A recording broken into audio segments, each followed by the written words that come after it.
এই গাড়িটার ভিতরে লাশ পাওয়া গেছে। এই গাড়িটাকে সকাল 5টা 45 মিনিটে আমাদের বেসমেন্ট পার্কিংয়ে ইন হয়। সময় আমি বেসমেন্টে যখন নিচে যাই, যাওয়ার পরে দেখি গাড়ির ভিতরে দুজন লোক শুয়ে আছে অর্থাৎ ঘুমন্ত।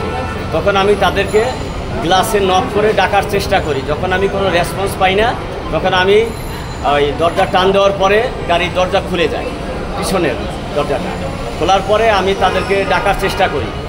দেখি তারা কোনো রকমের কথা বলতেছে না। এক পর্যায়ে আমি তাদের ওই যে পিছনে যে শোয়া অবস্থায় আছে তার মুখে দেখি ফোসকা পড়ার মতো এবং তার হাতে ফোসকা পড়া। তখন আমি সাথে সাথে আমার কর্তৃপক্ষকে বিষয়টি জানাই যে স্যার, দুইটা লোক দেখা যাচ্ছে গাড়ির ভিতরে। তো রেজিস্টার চেক করে দেখলাম যে এই গাড়িটা গতকালকে সকাল 5টা 45 মিনিটে ইন হয়েছে।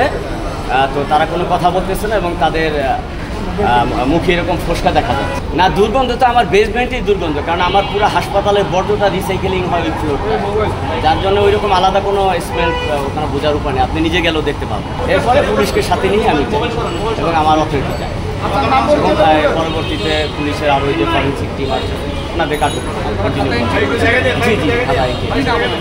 না নাম আমাদের এখানে নাম এন্ট্রি করা হয় না। এখানে শুধু গাড়ির নাম্বারটা, গাড়ি কখন ইন হয় আর কখন বের হয়।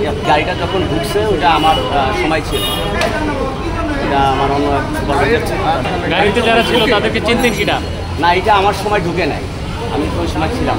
গাড়ি ঢুকছে সকাল 6:45 আর আমার ডিউটি শুরু হয় সকাল 8টা থেকে।